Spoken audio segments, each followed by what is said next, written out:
Hello, this is Will Faerber from Art to Ride, and today we're looking at a first submission by Kathy of her horse Jake. Jake is a 19-year-old horse that was a reining horse, cutting horse for 7 years, and actually I'd have to say that he's in pretty good shape here considering that he went through that. Now we can see there as we went over his top line there, you can see there's a little bit of a peaked croup there. That's showing you that he doesn't have enough engagement over his top. Now this horse has had bog spavins in his back legs, and of course I would say that's lucky that that's all he's had after being a reining horse, and what they do to these horses is a very unfortunate thing. But just like people today, it's just the same in all these sports where they're asking very extreme things of horses with very little preparation, or they don't even understand what the correct preparation would be for those kind of things. And of course they just destroy the legs. So for this one to be in the shape that he's in here at 19 is actually very good, as many of these horses are put down at 6 and 7 years old. I've known many top reining people in my life and talking to them, and their horses regularly last 2 years, and I've seen many reining horses who's literally from the sliding stops, which are one of the hardest things, probably the cruelest thing you can ever do to a horse, as you're basically locking up all its legs and then asking it to slide on hard ground, which puts amazing pressure into the horse's joints. I've seen ones where their fetlock joints were crushed all the way down into the top of the hooves. So this kind of work does extreme damage to horses, and it should have never been let into the World Equestrian Games, which it hasn't now is. But unfortunately, like most of these things, it's just like with jumping today, because horses have so much talent, jumping talent, that are bred today, that they just jump them. They don't do anything else. They just point them at fences and jump and jump and jump, and they do very little flat work, just like this horse did. This horse never walked and trotted. It's just canter and sliding stops. So you're very lucky that this horse doesn't have more problems than it does at this point. You can see here how stiff those hocks are as the horse steps. There's almost no flexion in his hocks whatsoever. And that's what happens when you continuously do the hardest thing. It used to be that, for instance, jumper riders, good jumper riders never would jump their horses more than 2 or 3 days a week. And most of that would be flat work and a few jumps. Whereas today, they just jump and jump and jump till the horses fall apart. But of course, the trainers make a fortune because people have begun to think that this is just normal, that horses are destroyed in 2 years. They buy another one because that's what the trainers tell them. So it's the same thing, whereas when we do extreme things with horses, that should be the exception to the rule. That is, if you're a jumping horse, you do mostly flat work, jump the horse a little bit once it learns how to jump. The real good jumper riders would never jump their horses at home once they're jumping really at the higher levels. They jump occasionally at home, but mostly it's all about getting the horse supple enough to be able to do the work. Same thing with Western horses. They come out and just sliding stop. And if you do 50 sliding stops in a day, I guarantee you your horse is going to be lame before long. And that's what people do. They don't do any preparation. They just do the hardest thing over and over again. And anybody who's an athlete will tell you that, say if you're a marathon runner, you can't run a marathon every day or you'll cripple yourself. Well, the same thing is true of all these extreme things with horses. But you're doing a great job, and certainly seemed to me like you're right on the right path. I mean, fortunately, this horse is back, while there's not a lot of muscle across his top line, you can see that his withers have never really developed correctly and pulled up enough and come forward to flatten the back a little bit more behind the withers and flatten that sort of overall dip that you see there.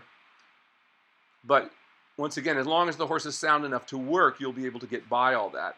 And fortunately, bog spavins or something, once you get the horse stronger, as your vet said, you should be able to overcome this if that's all that's wrong with him. Now you can see here in your working hand how that got very stiff and very straight-legged. So what we want to do here is just get the horse moving a lot more actively forward. That is, just engaging forward into the body. Remember that means. So here in your walk work, I'd like to see you just try to speed him up a little bit more. You still see how stiff those hocks are back there. You can almost see like it hurts every time he steps. So you'd ask me the question, sometimes this horse doesn't seem like he wants to do much. Well, then don't force him to do it. I never force horses to move that don't want to move, because it is the nature of a healthy horse that's in physical condition to do the work you're doing to want to move. So if they don't, I have found there is always something wrong in the process. That is, the horse is sore somewhere, or it's simply so upside down that it can barely move, or it's so overweight or whatever. So I would say stick to what you can. Push for a little bit more, but never push for a whole lot more. Because it just can't. If you do and you encounter that much resistance, obviously something is bothering the horse. And if it's bothering it, you're never going to get it to like the work. And then, in the immortal words of Bill Steinkraus, if you can't get them to like it, it's never going to be very good. And there's so much difference when you come out and you work a horse that has been trained correctly, and they really give to you, and they try, and it really becomes a fun game where they really try to do the things that we put in front of them to do. And they become as a real partnership in the work, as opposed to just being forced to do difficult exercises over and over again. So don't be in a hurry, don't push. Let the horse go at basically the speed it wants to go. Encourage a little bit more if you can, but certainly don't, not to the point that you're actually forcing the horse to move. I mean, if you have to force a horse to take a step, I guarantee you there's something seriously wrong with the horse because, as I said, the nature of horses, they're animals of flight, so it is their nature to want to move. And that's what we must consider in all of this. So just go slow. In other words, do a lot of walk work. If you need to get the horse in better physical shape and better aerobic shape, that is, they can stand work going longer aerobically, that is, its breath and its ability to assimilate oxygen into its body. And that can just take time. So spend a lot of time at the walk. The beauty of the walk, once again, is you can do a lot of it. It's very low impact. So you can actually build a lot of even aerobic conditioning as long as you keep the horse going in the walk and do it long enough that the horse does develop that. Now you can see when he came around in silhouette, you can see how that dip right behind the withers, that shows me a horse that was never developed correctly. Now while he's not totally sway backed, he's certainly on his way to being sway backed if you had not taken him and begun to do this work. But it also shows me that the horse was never developed as a young horse. I'm sure it was just rushed into doing what it was doing, as all of these horses are, mostly that are doing Western reining and these kind of things, and jumpers. It goes all the way across the board. Dressage horses as well are forced into phony frames. And once again, we see so many horses being put down these days. We have an epidemic of kissing spine, which unfortunately most of the veterinarians don't know anything about training, so they don't even know what to tell people to do the right thing, which is what you're doing here now. So I always try to work with veterinarians who really understand training, correct training. Unfortunately, those are hard to come by these days. I was fortunate enough to grow up with really great veterinarians in Kentucky and Pennsylvania, places where I've been, where you had veterinarians who really cared about horses, and the old school kind of guys, and who really understood it and really cared about the animals. So many of them I meet today just seem like the same kind of mercenaries that, you take you take a cat into a cattery, and pretty soon you're walking out with a $5,000 bill with all the stupid tests that they're trying to get you to do and all these kinds of things. So be sure you work with a veterinarian who really loves horses. You can look at that withers there. You can see how peaked that is. You can see how in front of the withers there's a dip. The withers goes up to a point, and there's a dip in the neck in front of the withers. And of course there's a dip in the back. And you can see how that pointed hips there, how pointed those hips have become. Now that would just continue to have gotten worse if you had not done the work that you do. But I think you should be able to bring this horse around if you're willing to take the time. And of course, once again, that means spending a lot of time in the walk, so you're very low impact until you can really get the horse supple and healed up. If he doesn't want to trot, there's a reason for it. So do more walk, and eventually if you get the horse fit enough and sound enough, he will want to trot. But you're doing a good job with this work in hand. Now that's coming really nicely there. He's starting to stretch into it, and just look as he comes around there. Even just that little bit of stretch makes a difference in how this horse steps. Now, could still be a little more active, and that's where you need, like there, as he starts to go down, you'd want to encourage a little tap with your whip. The way you're holding your whip there is kind of sticking out from the horse. It would be better if you keep it down along the side, just where you want to use it there. But that was really quite good. It was getting into a better stretch. I would have liked to have seen you right there ask for much more activity. So biggest thing there is just getting it more active in the walk. Now, as you come here to the work in the lunge line, once again, this looks pretty good, and you can do a lot of work. I mean, the beginning work in a lunge line is really just another step of work in hand. As you see, you're almost doing there. You're just working a little further from the horse so you can keep it going on a bigger circle, and that's exactly what you should do.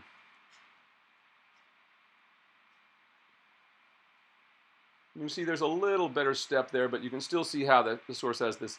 Now that's better there. Now notice that his head went to there. All of a sudden the hock can pick up a little more. You see there's a little more flexion in it when you get to there.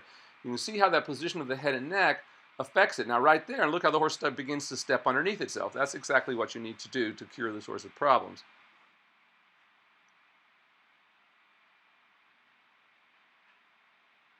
That's getting much, much better there.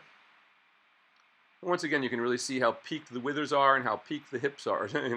Kind of looks like a suspension bridge that's collapsing in the middle, so to speak, across the back.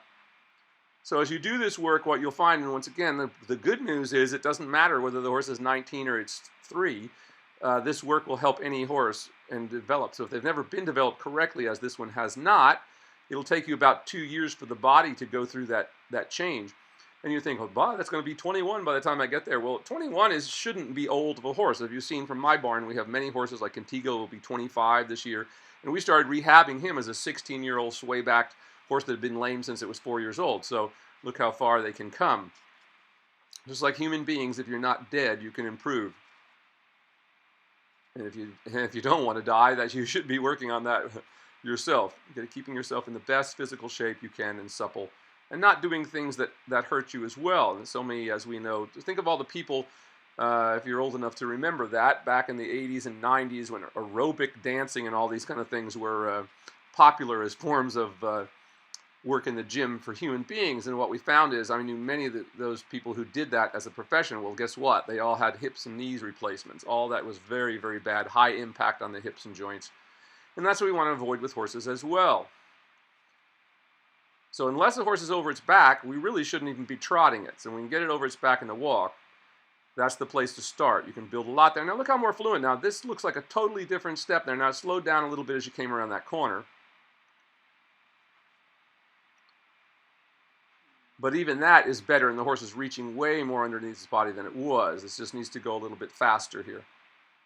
That is, to swing a little more actively under the body. Remember when we say forward, forward means to engage forward under the body. It doesn't mean to run. Biggest misconception out there in the world today when it comes to horses.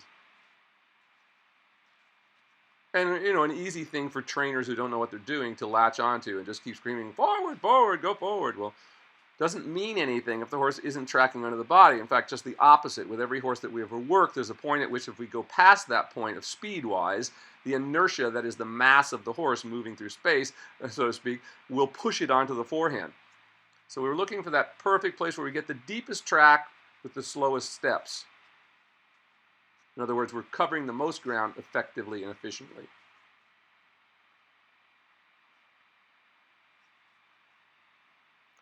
Love the stretch here. I think you could just ask a little more. That's it. What you're doing there, just tapping with the whip a little bit. Now, if the horse starts to get really resistive to that, then you just let it back off a little bit. It would tell you that the horse, it's very normal for any horse when you touch them with the whip a little bit to swing their tail a little bit at you. And that's no big deal, as long as they come right back to the stretch again. Now, that's very different than a horse that's going around the ring, as we see so many dressage horses going today, of constantly just ringing and ringing their tails.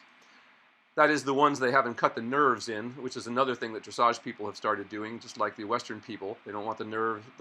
The tail says it all. It's like the grinding teeth that they can never stop. Horses, those are signs that the horse is unhappy about something. And nothing could possibly be crueler than what we see with these horses. And this all started, once again, remember, with saddlebreds and Tennessee walkers. And now we're seeing all these same kind of things that were done by these people coming into our sports, into real sports. That is, bleeding horses to make them calm, cutting their tails so they can't swish their tails. They can cut the nerve in there, the ligament that lets them swing their tails. And imagine what you do to a horse when you do that. You take away its natural defensive system to keep flies off its body. I mean, what could be sicker than that? If any of you have ever seen saddlebreds or Tennessee walkers work, I grew up around it, and my father every day pointed out the horrors to me of this stuff, and so I'm very aware of it. And I'm seeing these same things that we used to observe, out of these horses, and we're seeing the same things being done to dressage horses. For instance, the poling of the horse's front legs to try to teach piaffe and passage and all this kind of complete nonsense that only ends up with a horse backwards and hollow. And the real alarming thing is that all these organizations are approving of all this work. And this is what we must begin to fight against. Or, as we are doing, starting a whole new dressage federation, because I think the other one is so corrupt. The current model, has just been taken over by the same people who used to show halter horses, and now dressage seems like a snootier thing. So all these same kind of people have jumped to dressage, and of course, there's no jumping in dressage, or so they think. So a lot of people who are scared to death of horses go into dressage. We see ladies being talked in, beginners being talked into buying, 17 two-hand warm bloods with so much power that they can't even begin to ride. Which, of course, what happens is the horse gets dumbed down so that the rider who can't ride can ride it. Which is what we're seeing in 99% of the horses that we see in the upper levels today. Watch the last Olympics. There was only one horse working over its back, and that was the person who won, and that was even not working over its back as well as it had been in the last Olympic Games, and had become a little hollow and irregular, but it still was better than the rest of them. But that was good work there and a good walk. As I said, the beauty of the walk is you can do a lot of it. So I still like to see a little swing, a little more active step in that, which I think you can encourage a little bit, but not so much if the horse really puts up a fight about it and you just don't want, he's trying to tell you something. These whole hocks of mine are a little sore and I can't quite step that actively yet.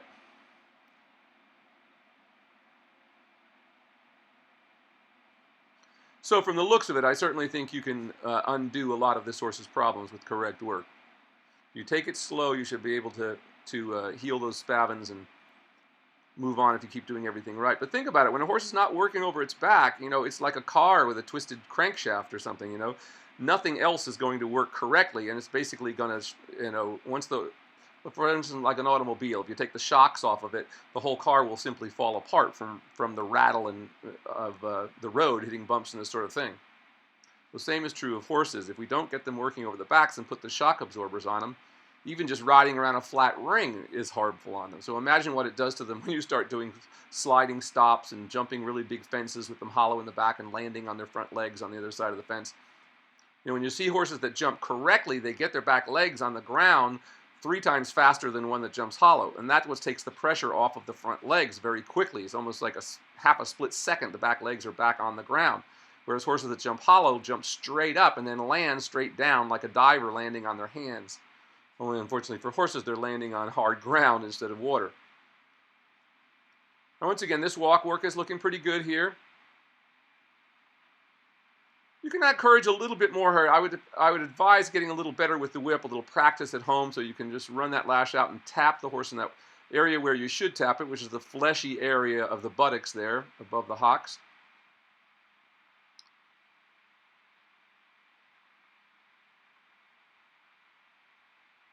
And just give him a little tap. There, you're starting to do that. I think you could actually touch him once in a while. You're kind of lifting the whip. Once in a while, they have to feel the lash a little bit. I'm not talking about like slam them like you're trying to whip somebody, but just feeling it a little bit, because sometimes the voice or just seeing the whip is not enough. Now, this is going pretty good here. Now we're starting to get a much better walk. But if you find that they just start ignoring the whip when you're just lifting at them, and you never want to crack the whip at horses. So that's something that's really bad to do, as it drives everybody around you crazy and the horse. And we don't want them to be afraid of that sound.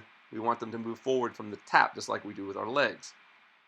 We don't want to be on top of a horse yelling at it, try to make it move, right? We have to teach it to move off of a soft contact with our leg. There, now that looking good. And once again, every time we get a little more stretch, even if it's slow, we can still see more flexion in the horse's hock. You see how his head comes up there, the hock begins to stiffen, and now we have that, once again, that look that looks a little bit more like it's lifting its legs out of mud or flypaper or something. We want a good active rhythm in all things. Now, a lot of people don't do a lot of walk work because they can't feel the rhythm in the walk, because their horses are so, it doesn't feel like anything to them. And of course, it isn't anything, because you're going around hollow, the horse is kind of creeping along, dragging its back legs along behind it. So they go right to the trot, thinking that that's the answer, but of course it isn't really. The answer is to get the horse, and especially a horse that you're trying to rehab here, you must get them as good as possible in the walk and over their backs before you even think about going into a trot, because of course the trot is going to be, so much more wear and tear on the horse's joint, so to speak. So with a horse like this, once again, the beauty is you can do a great deal of walk work. And then I would just try, once we get that really walk, swinging and active, then just try the trot a little bit and see how it looks. If he's ready to trot, he'll look down and his head will stay down. If he's not ready to trot, he'll throw his head straight up in the air and he'll have straight hocks and just be kind of pounding away on his front legs. Now, that's not to say that it might take a moment or two for the horse to get into a good trot and stretch, but it's certainly, once you've gone 2 or 3 circles around in the trot and the horse is just staying hollow, if you can't correct it by then, you need to just come back to what you did before. And of course, that's the most important rule in all dressage training or any kind of horse training, that is you don't try to force the point with the horse. When horses can't do something, it's almost always a physical disability or a mental misunderstanding, so to speak.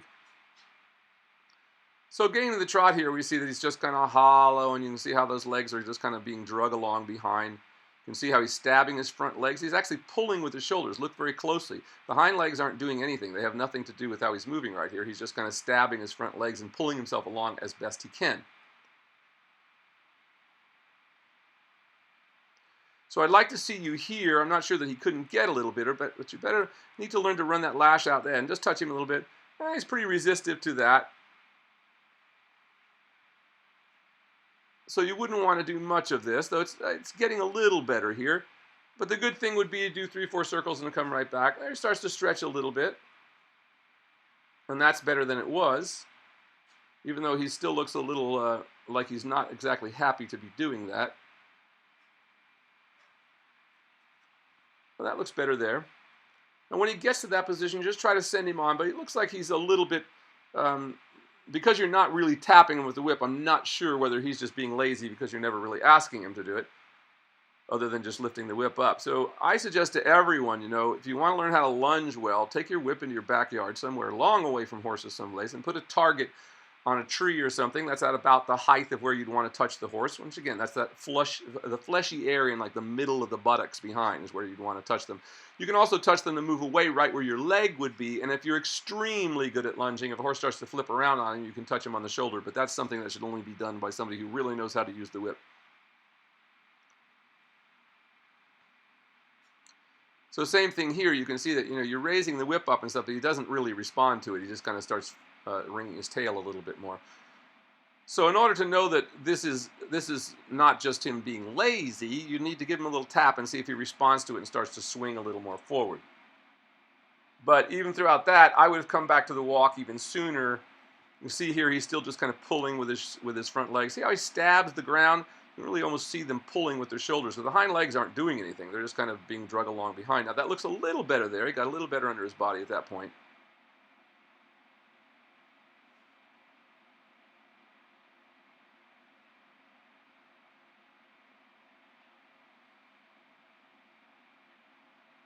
Now the other thing you'd want to do here is walk with him on a bigger circle. So you walk a bigger circle yourself, because remember this horse has bogspaven, so he needs to be on a pretty large circle and not on too small of one. So that could be part of your problem. So I'd say walk him, get him a little more active by tapping him with the whip there, but walk on a bigger circle yourself so he's not on such a small circle, because you're really almost on a 10-meter circle there, so, and that's really smaller than he should be on. He can't deal with that. So walk yourself in a much bigger circle. Now he starts to activate a little bit there, and actually the circle got a little bigger. And you start to get a little bit of a stretch there. That's not bad there at all. That's certainly a step in the right direction. We can see his hock started to flex a little more as soon as you see the head go down. Once you understand this, I mean, all these arguments about where a horse's head and neck should be or whatever are easily solved when you start looking at what these different things do to the horse's movement. If they destroy the horse's movement because of the position of the head and neck, well, what good could it possibly have? In other words, you can have the most beautiful Ferrari in the world. If you take the wheels off of it, you're not going to get very far, and that's exactly what people do with horses.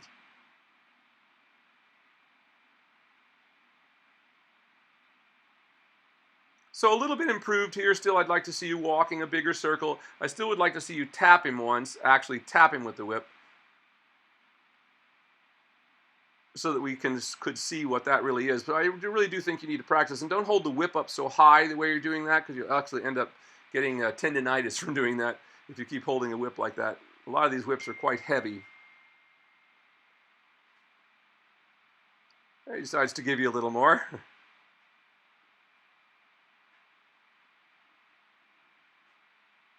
Now, while not disunited, that's a very stiff canter there, and I wouldn't want to do much of that. So, and also, look how small the circle is. So you want to keep widening that circle out with this horse.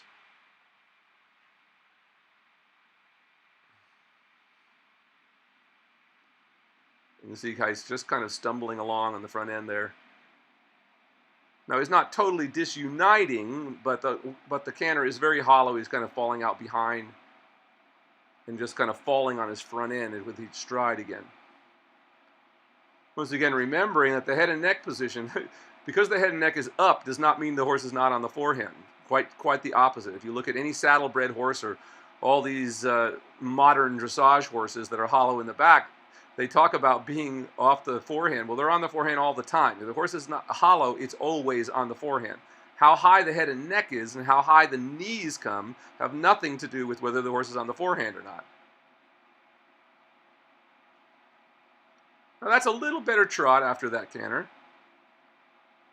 I would have liked to have seen you come back to the walk, though, a little bit sooner. He's starting to stretch a little bit, and it looks a little better there. So your canter was not a total waste of time. You got a little more energy into it, but I just wouldn't have done as much of it, a circle or two, and I would have come right back to the trot again, and then back to the walk as you are now doing.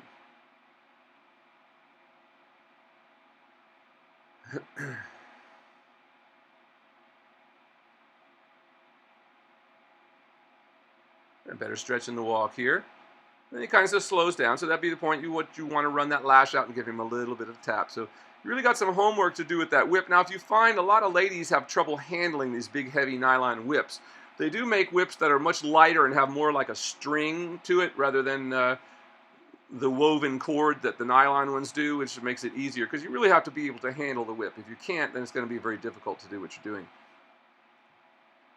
So a little more practice with the whip. I was fortunate myself as I met a man one day who had just retired. I was about 18, 19 years old, and he had just retired as the trainer for all the horses for Barnum and Bailey Circus. And he just moved his horses into where I was, and I saw him one day, like 80-year-old guy, and he's just got this horse going beautifully on the lunge line. I'd never seen a horse lunge like that before, and I, of course, immediately went and talked to him, and he was kind enough to give me a lot of pointers, and which most people are. And as the old saying goes, when I can't remember, when the student is ready, the teacher will appear. Well, that's kind of like my life has been like that throughout my life. I needed to know what this man was teaching, and here was somebody who knew it.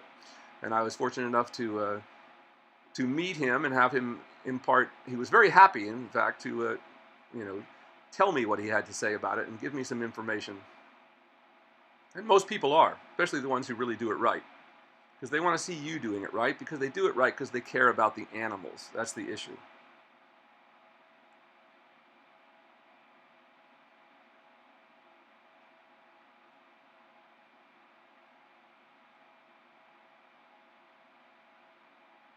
So here in this trot work, it's a little more active, needs to stretch a little deeper.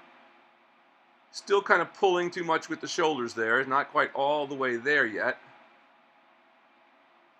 as he gets in the walk. So think of it this way, you want to do most of your walk where the horse can get there. Now that's coming a little better there, and I think if you could just tap him with the whip right there, you would send him on a little bit more, and I think we'd see a little better trot. I think he's capable of doing a little more than you're asking of him here. It's just that you're not asking quite enough in the right way. That is, you need to run the lash out and give him a little tap so he understands what that means rather than just showing him the whip. Because you can see here, when you just show it to him the way you're doing here by holding it up in the air, there's no change at all. He doesn't do anything at all. So you're basically just giving yourself tendinitis for nothing. So keep your elbow lower and learn to run the lash out, to flick it out there and just touch him without cruelty and without any anger and not hard like you're trying to flog someone, which is not at all what you're doing. You're trying to just learn to place the whip on the body of the horse where you want it to be. Is all it takes. So practicing that at home would do you a great deal of good, as it will anyone. And with both hands, most people are pretty good with one hand, then switch to their opposite hand. If you're right-handed, the left hand's going to be difficult. Just like in the work in hand. If you're right-handed, going to the left will always be easier than going to the right. Now that's a little better there and not bad. And there you go. He starts to actually stretch into the contact. So you're starting to get there by the end of this. So that tells me you've come a long way with what you're doing. But you could still just ask him, once again, you're just lifting the whip and showing it to him, and then he kind of flicks his tail. You don't do much. So once again, you want to just run that lash out and tap him once in a while so he knows what the whip actually means rather than just showing it to him. Because if we just do that, even if you crack a whip at a horse, it won't be long before they stop moving from it because they realize the sound isn't doing anything. Once in a while, we see somebody new will come into the barn. I mean, I don't own the barn where I am. There's other trainers there. Happily, at our barn, we kind of have half of this whole barn. The jumpers are all on the other side from us, so we kind of have 3 rings to ourselves, which is nice. But we see people come in who are new, and and I watch them doing what they're doing, with other trainers and things. And I don't ever talk to people unless they talk to me first. But biggest mistake that I often see. Now, once again, this is a little too much of this canter. You see how it's kind of lumbering it is? He's kind of falling from the hindquarters to the forehand. The neck is still enlarged on the underside of the neck, which tells you he's mostly just pulling with his shoulders even in the canter. But you do get a little livelier trot, but I think you could produce that by using your whip a little better and actually touching him a little more. And once again, I'd like to see you walking on a bigger circle. But you're certainly well on your way. This is a beautiful horse for being 19 years old. He's nowhere near as bad as many that I've seen. See his hocks start to work a little bit. See, they start to get a little flexion in there. That's exactly what you want. and even a little more so. But you can't push it. You do what the horse is comfortable with. And in time, even if you did nothing but walk, in time you'll get a horse fit. Think about the pioneers. The pioneers didn't gallop out to the west, they walked. You can only gallop or even trot a horse for a certain amount of time. You certainly can't do it all day long. I mean, even people who do endurance, and I've trained many endurance people who, most of the ones I trained gave up endurance because they realized all they were doing was laming their horse. Yes, you can go 50 miles on a horse, just like you can run a marathon, but for most people running a marathon, they're going to pay an awful cost in their body. I did it one time, and I can tell you I couldn't walk for 2 weeks. And I trained for it. I got up to where I was running 9 miles every day, no problem at all. Boy, when I did the 26, forget it. I mean, I was so sore I couldn't stand up for 2 weeks. So same thing is true of horses. There's a certain point at which they just can't go beyond that. It's one thing to go 50 miles, for instance. It's another thing to do it and keep the horse sound in the process. So whenever we make anything into competitions, unfortunately, people start doing extreme things because what's important to them is winning, because they don't really realize the really important thing in riding is the relationship you have with the horse. That's what makes this interesting, when you get to the point where your horse really works with you and works for you. But you've done a great job with this. This is Will Faerber from Art to Ride. Try to practice a little bit with the whip, get him a little more active, a little more work in the walk, and then try your trot without doing the canter if you can, because the canter is a little difficult for him. So great job. I look forward to seeing your next submission. You're well on your way to getting there. So keep doing what you're doing, and you'll see a great change in this horse. This is Will Faerber from Art to Ride.